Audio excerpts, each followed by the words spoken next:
every time I went to church, I was in a place that was safe, and everyone there deeply cared about me and wanted to know like how my week had been and the different things I was doing. And as I was growing up as a kid, it was a place full of surrogate grandparents in many ways.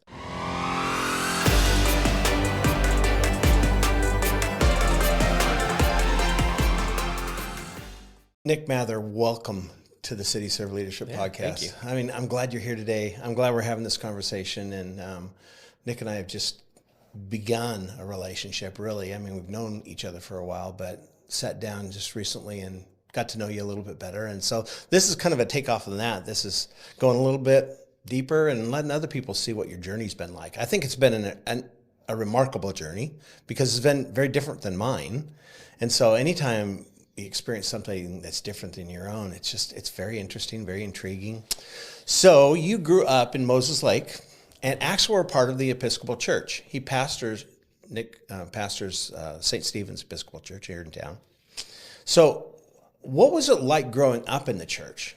Because one of the things I know about you, Nic, is that you kind of fell in love with the church. Yeah, definitely. Yeah. So, I grew up in Moses Lake. It's a small community, smaller than Longview. And the church I grew up in was very small. Yeah. For a lot of my growing up years, 25 to 30 people on a Sunday. And Moses Lake's in a very rural area. It's bigger now than it was when I was a kid, but it's still not huge. So I grew up in this small community and a small parish. But I was baptized as an infant in the Episcopal Church, actually in Ephrata, which is just north of Moses Lake, for those who don't know. And I've grown up in the church. It's the only church I've ever known. And I'm actually at least a fifth generation Episcopalian on one side of the family. Wow. Stretching back to my grandma, who grew up in upstate New York, and deep Episcopal Church ties back on the East Coast. So it's been the only church I've ever known. But as I've grew up in that church and in that tradition, I really found a place where I experienced love, and God's love in particular. Yeah. Do you remember the first time you had that experience of having a sense that God really loved you?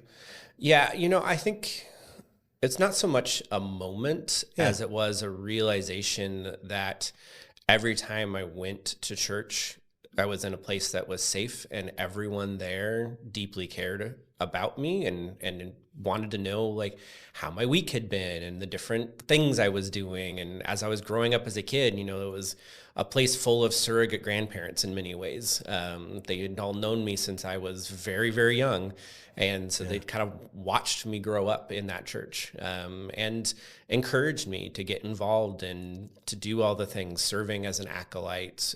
For a large portion of my growing up years, we didn't have a full-time priest in Moses Lake. We didn't have the finances to have a full-time person. And so I started leading morning prayer as a formal lay leader when I was in middle school. And so it was something that was encouraged. Yeah. It was, if you're capable of doing it, you're welcome to do it, because we're going to lift you up and support you and help you in doing that. And so it was just the comfortability to just be who I was in that space. And to know that it was always a safe place for me to be. Yeah. Well, it's really great when you're known. Mm-hmm. I think a lot of people today suffer with that, feeling like nobody really knows me. If they really knew me, they probably wouldn't like me, that kind of thing. Mm-hmm. And in a small town, you do have that kind of sense that everybody knows everybody and they all know you. And so when you got to typically when young people get to the place where they're about to graduate from high school, they tend to drift off from the church or disconnect from the church and look for something else to reconnect to. That didn't seem like it happened to you. No, it didn't. I knew a lot of people in Spokane connected to the church. Yeah. And so when I went to college, it was really easy to go, okay, well, I'm going to stay involved in the church. I worked as a volunteer adult at the youth group at the cathedral, which had 30, 40 kids coming every week. And it was something that I knew a lot of the kids because I had been a camp counselor for a lot of them. And so that was an opportunity to stay engaged. And from that, I also got engaged with some young adult groups that were forming around the cathedral, some different worship experiences that were still part of the Episcopal tradition, but, Sunday evening as opposed to Sunday morning, and more contemplative as opposed to our more traditional service that a cathedral would put on. So that just kept me really engaged in the work of the church while in college. And it was a really crucial piece, I think, to making it through college in a very stable and successful way. I also had the opportunity at Gonzaga to work as a peer educator and peer counselor. And so being able to do that at a faith-based institution, it's a Jesuit Catholic university, even though I'm not Catholic myself, but having a lot of that same ethos in terms of spirituality and religion being an important part of the whole person. Getting to reach other students was a really crucial experience as well. The 2 years following my undergrad experience, I lived in Seattle. I worked as a paralegal because I thought I was going to be a lawyer. That had been my life career trajectory. Really? Yeah, that's what I had always wanted to be. As early as like 5th or 6th grade, I remember thinking, oh, lawyer, that's what I want to do. And then I realized that was not what I wanted to do. Yeah. And when I was reflecting on that, it was, I had the realization that I just wasn't like happy or satisfied or fulfilled in what I was doing and the work that I was doing. And so when I reflected on that, I said, what had been the sources of joy and fulfillment and all of that just in the previous years prior when I was in college? And obviously you can't just be in college your whole life. So what were the pieces outside of the college experience in and of itself? And it was working in the church, being a peer educator, counselor, those kind of pieces, those relational pieces with people, and having spirituality and religion as kind of a foundational aspect of that relational experience. Right. So you were in Seattle. How old were you when you were in Seattle? 21 to 23. Yeah. See, this is what I mean, Nick. I mean, I didn't even have any encounter with a Christian until I was 24. Yeah.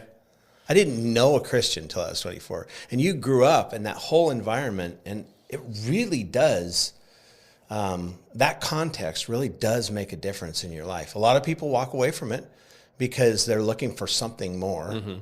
You actually went to school, considered becoming a lawyer, and found that there was nothing better than that right now. And so you made a pivot back towards faith. Yeah. So, and I'll say when I lived in Seattle, I never had like a crisis of faith or questioned my faith really. I just didn't go to church as often. But I realized that's what I wanted to be doing, is something in the faith world. And I actually got a position to work as a campus ministry intern in Kansas, of all places. Wow. I had never lived outside of the state of Washington for 23 years.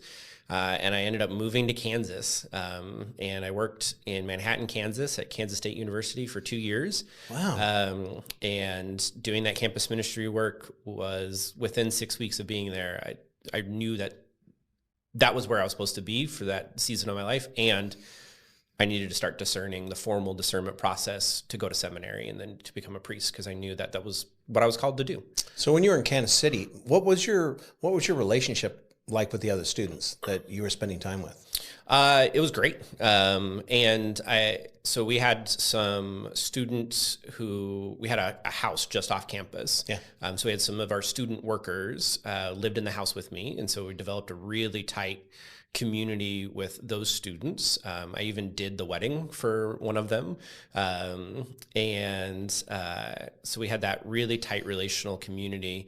And then building out past that, our big event was a Monday night feeding. And so it was a free meal for any student and on the campus community to come and join us. And we started with 5 or 6. And by the time I had ended, we were up in the 20s every week. Wow. Because it was just a safe place to come and be.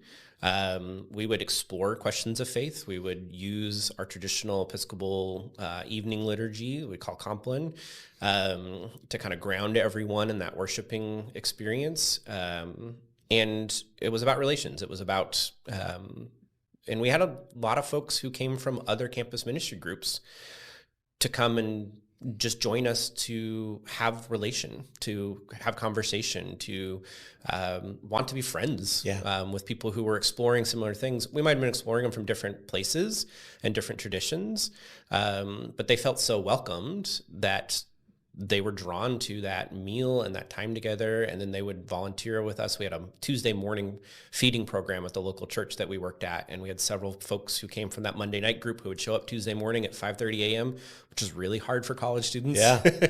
And we would cook and feed breakfast to whoever needed it. And so it was a really great experience of building those relationships, and that's really, I think that's my whole life. That's really what church has been about. It's about building relationships with people, and creating places. And I think especially in the Episcopal Church, creating spaces where people feel comfortable coming and being whoever they are, and asking questions of faith, asking questions of tradition, pushing back sometimes, and trying to really explore what it means to be a person of faith, what it means to be a Christian within that context. Yeah. It sounds, what you're describing to me sounds like you served kind of like an anchor to a lot of people. You were the thing that was there, was going to be there. They'd leave and come back and you're still there. And you were the thing that was stable and firm, planted firmly. And college students, a lot of times their lives are nothing like that, especially if they came out of a family situation where there's a lot of instability. Being around somebody who's stable is a really attractive thing. And I'm sure you felt that. Yeah, well, and I think in many ways, as you say that, one of the first things popped in my head was like, it's a lot like being a rector, right? It's the same person who's there every Sunday, or in that case, it was every Monday. That person is always there, always ready to have a conversation with you, always ready to connect with you, and to connect you with other people. That was one of the great gifts of that time, and I think still to this day in my ministry is just being able to connect people with other people. Of, hey, have you met so and so? They share an interest with you, or they might know something that you're interested in, and that might be a church thing, but it might not be a church thing too. It's all about building that community. Right. So at some point, you stopped doing whatever you were doing long enough to notice that there was a girl that was paying attention to you that would become your wife. How did that whole thing happen, and when did that whole thing happen? When did you get married, and when did you meet your wife? So we actually met when we were in high school, or technically I had just graduated high school. Because we met at summer camp. We met at the Episcopal summer camp on Lake Coeur d'Alene, Camp Cross, and we were friends. We were really good friends for a number of years. And there had always been kind of maybe a little more than just a friendship, but we were just never in the same place in the right stage of life at the same time to explore anything. And so it was actually the summer in between being in Kansas and going to seminary, which I did in Virginia. I went back to Spokane and worked at the summer camp for a summer. And at that time, my wife was working for the Diocese of Spokane, and we just connected. And there was a month where we were in the same place, the same city, the same similar period of life. It really was a moment in time. It was really a moment in time. And we both just decided we needed to try and see what would happen. Did you want to be married at that point? I mean, is that something you desired, or is that something that you were open to? I definitely wanted to have a family at some point in my life. I was of the mindset when I was leaving Kansas that I was on my way to go to seminary as a single person, and which is a very different experience than being someone who is in a committed relationship or even married. And so it wasn't something that I was necessarily like seeking out. But the fact that we both timing wise just lined up, it just seemed to make sense at that moment, even though it meant we were going to basically start a relationship and then have it be very long distance, 3,000 miles for several months. And when we initially started, the initial thought was, if this is something that continues and is meant to be, maybe the following summer she would move out. And by October, she had let her job know that she was no longer going to be working there, and had by November was almost all the way to DC. She had a friend living in Tennessee that she could stay with, and it wasn't that far away from DC. And then by January, she was living in DC full time, or Alexandria, Virginia full time. Is that where you were? Yeah. Oh, yeah. Yeah. So she had to come clear across the country to get to you. Yes, which is not something she would have ever done. And she'd even joke when we first started dating, and when she kind of made that decision that, she felt like if she had told her parents that she was moving all the way across the country to follow some guy, that they would have told her no, or are you really sure about that's what you want to do? But they didn't say that. Well, they knew you, didn't they? A little, but not very much. Really? Yeah. I mean, all of our interactions had been in different places, and she's from Walla Walla, so it's not, we didn't grow up in the same place. Yeah. We just had this shared experience of this camp place. And so, but they didn't have that reservation. They trusted her, and they knew that this decision must be really based in a lot of faith and a lot of trust in me. Yeah. And because she wouldn't have made a rash decision. Yeah. And so, so we got married after my second year of seminary. And so our first year of marriage was my last year of seminary. Yeah. And that was the first time we lived together. And so a lot of newness, while also a lot of stress and anxiety with the final year of seminary things. Wrapping up school, final thesis projects, final exams, all those kind of things. Did you get any break after seminary? A little one. Just a little bit. So graduated in May. Got a position to come back to Spokane to work at the cathedral as a priest now. I had been there as a volunteer and a parishioner, and now I'm coming back as a priest. My wife got hired at Gonzaga, which was great for me. I was excited about that, being an alum myself. And so we moved back at the end of May, beginning of June. She started at the beginning of July, and then I started at the cathedral in August. So I had about a 2.5 month break in between seminary and having to start in ministry. And so I definitely took an opportunity that summer to just relax and hang out. Probably for the first time in your life. For a long time, first time in a long time at least. So Moses Lake. Yeah. Spokane. Yep. Kansas. Seattle to Kansas. Seattle, Kansas, Washington, D.C., back to Spokane, and now you're in Longview. Yeah. How did you get here? That's a great question. And honestly, I assume you didn't dream of this place. Yes. Well, and honestly, I'll say, and I've told people in my church this, so it's not a surprise. When I was told about this position and submitted my name for consideration, I had no idea where Longview was. Yeah. I knew it was in Western Washington. That was literally it. I didn't even fully grasp what the concept of Southwest Washington was. And it was funny because, I've previously had spent 23 years of my life growing up in the state of Washington. But, kind of on Easterner. That. Well, and an Easterner, but also along the I-90 strip, right? I'd lived in Seattle, that's right on I-90. I didn't really venture much further south than that very often.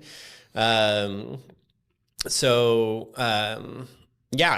when I was in the process because I had been in Spokane at the cathedral for a couple of years at that point. And in our tradition, after about 2 years, the expectation is that you'll look for your first full-time solo thing. Or you'll go somewhere else as an associate somewhere in a very big church or whatever it might be. So I was already looking for calls and had been a finalist in a couple different call processes and had not been called. And both of those processes had lasted for several months, which is pretty typical in my tradition. 6 to 8 months is pretty normal. And as one process in Western Washington was ending, I got a notice from the person who was kind of in charge of transitions in this diocese of this church that was available and was interested in taking names, and would I be interested in having my name considered. And I looked over their profile really quick, and I said, yeah, I think this might be something that I would entertain it, and at least, if they want to have an interview, it would be great to have a face-to-face and those kind of things. And from the time I said yes to submitting my name and information to the church to the time I was extended the call was 2 months. Wow. Which is very uncommon. Yeah. But it just was, it was the Spirit moving. It was from the first interview, it was clear that this was a place that I needed to be, and they felt that same way. Yeah. And so my first time in Longview was in June of 2018. We came over for an in-person visit, and they made it clear as I was coming that it wasn't like it was me and some other finalists. It was, you're coming here to see if you want to live here. Yeah. At that point we had a 18-month-old, and we were expecting our second that fall. And so part of it was, are we going to move in the middle of a pregnancy? Right. But my wife was very supportive. And so I accepted the call, and we moved here in August of 2018. And I started my ministry at St. Stephen's. And then a month later, our second child was born. So I do, between the move and starting and a child being born, I kind of would joke with folks that the first 6 months, like, I don't even really remember what happened. Yeah.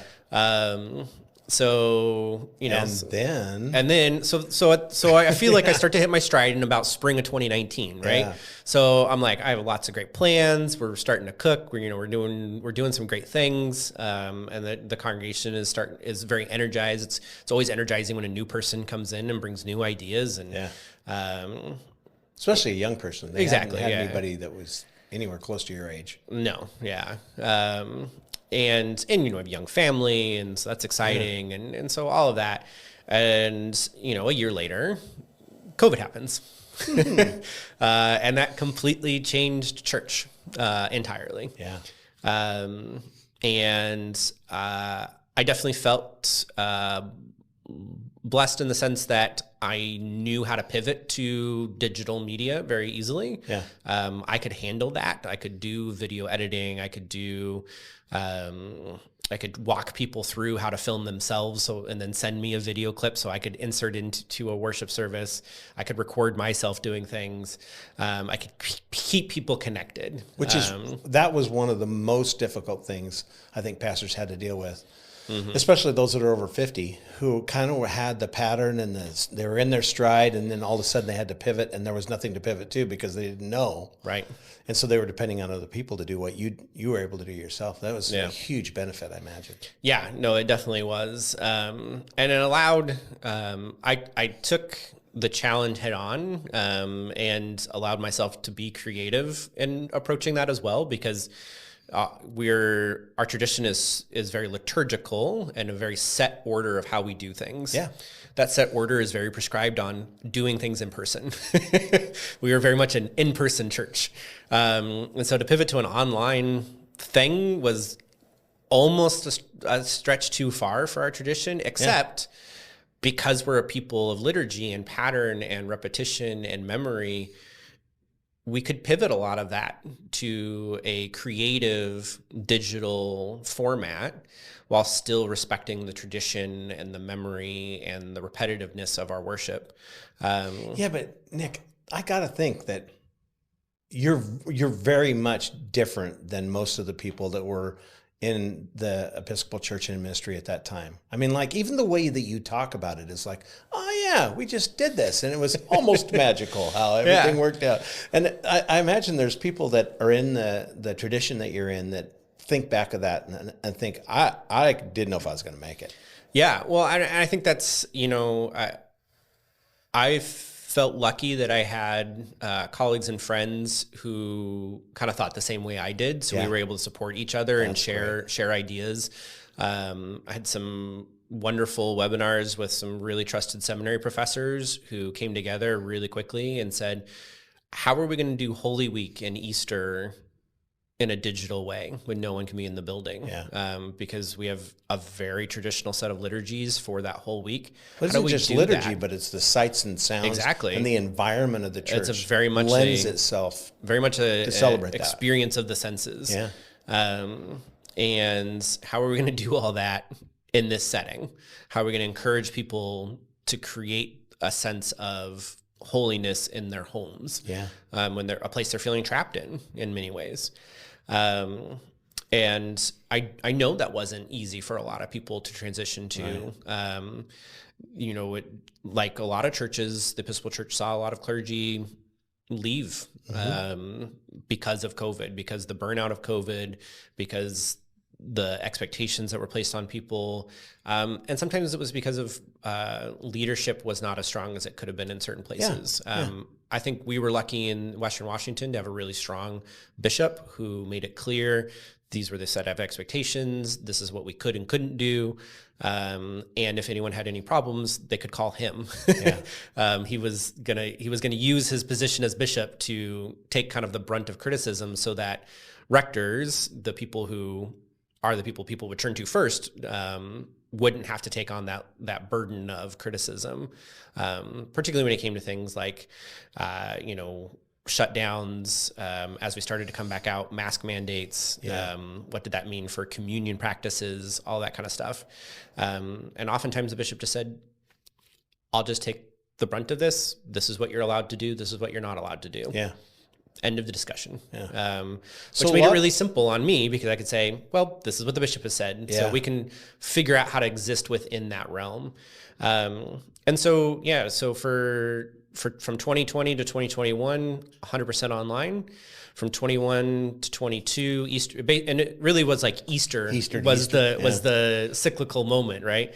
So that's 21 to 22, again, Easter to Easter, we went from high restrictions, but in person in 21 to no restrictions by Easter of 22.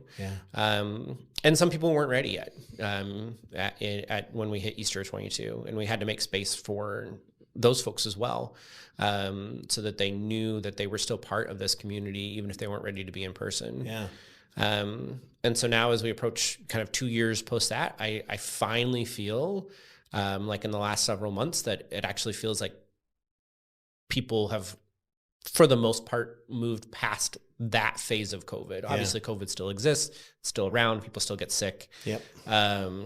But you said that it feels like you pastored 3 different churches. Yeah, it has been. It has been 3 different churches. I had a church that was in kind of coming out of a transition from a previous rector to a new rector, a lot of interest and enthusiasm, but also a number of the leadership was kind of the previous generation who was shepherding the church through the transition.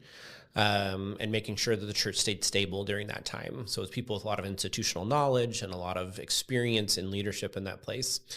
Once COVID hit, it was an entirely digital, dispersed congregation. And so it was, how do I become a connector? How do I keep people connected with one another, even though we can't be in person with each other?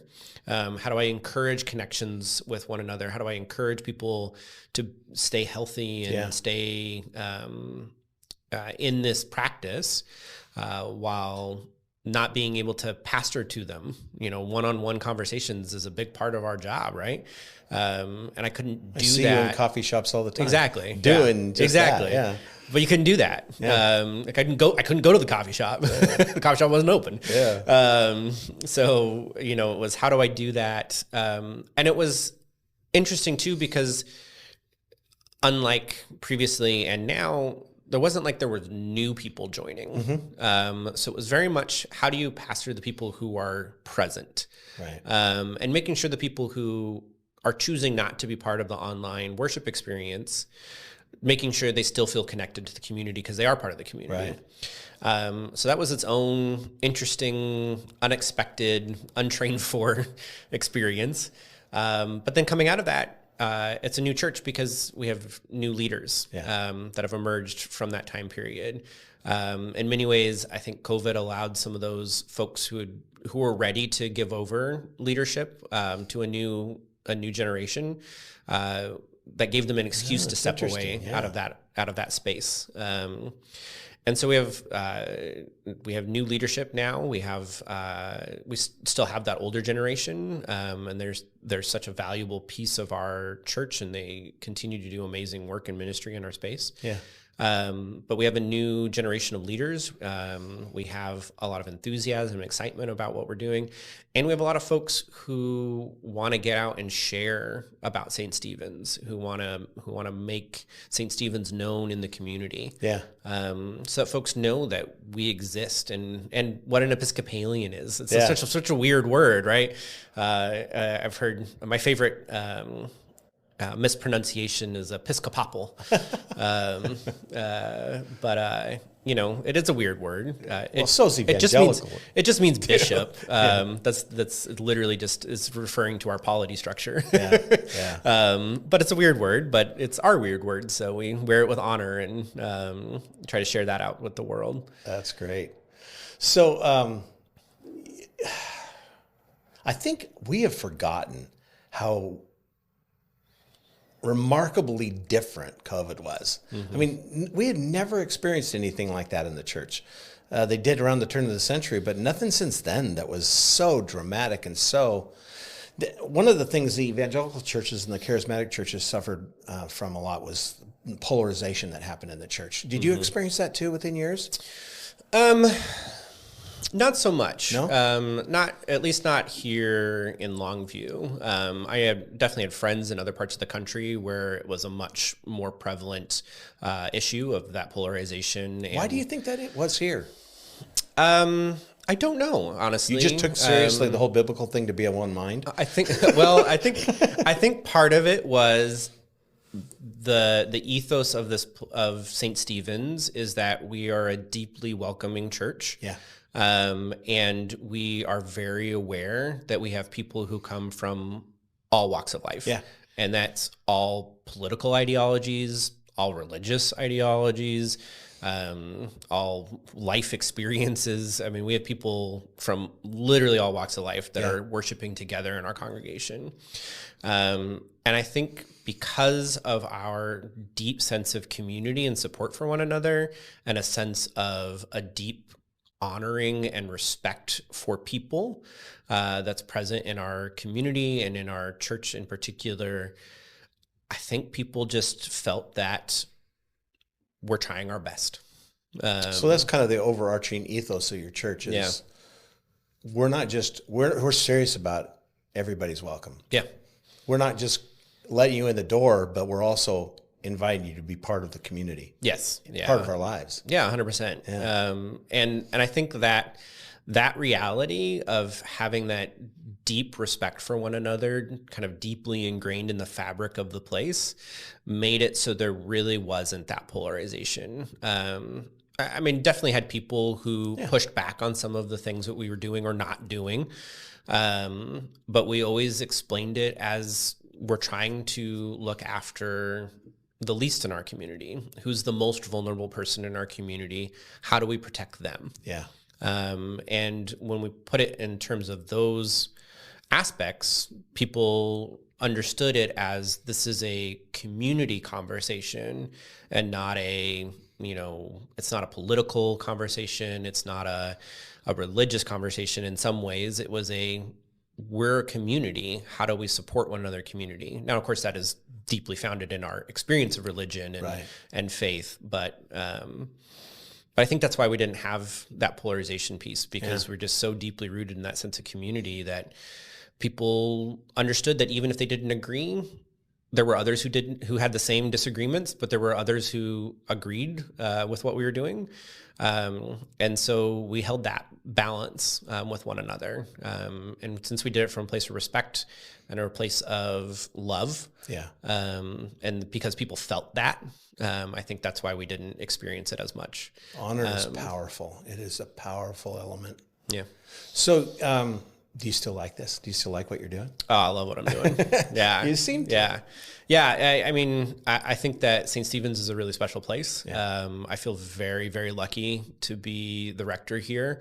It's a unique place, particularly in this diocese. Yeah. So we are the only Episcopal church with a full-time pastor between Vancouver and Olympia. Wow. There's a part-time pastor who's up in Chehalis, and there's some very part-time pastors in some very small communities around us. But we're the only full-time one between Vancouver and Olympia, and that makes us kind of an interesting regional point. Yeah. And we're very removed from a big portion of the diocese, which is located in the Seattle-Tacoma area. Obviously, that's where most of the people in our state live. Yeah. So it makes sense that's where most of the Episcopalians live.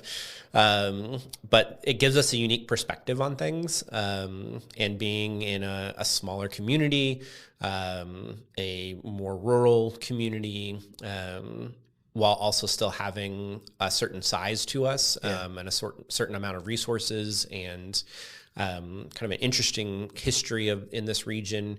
It gives us just a really unique perspective on what it means to be church, what it means to be the Episcopal Church in Western Washington with our neighbors in this area, and how we can help others in our other Episcopalians understand what it's like for folks outside of that Seattle-Tacoma core, and kind of what it's like for a lot of our small churches in the region, whether this region or north of Seattle or out on the peninsula or wherever they might be.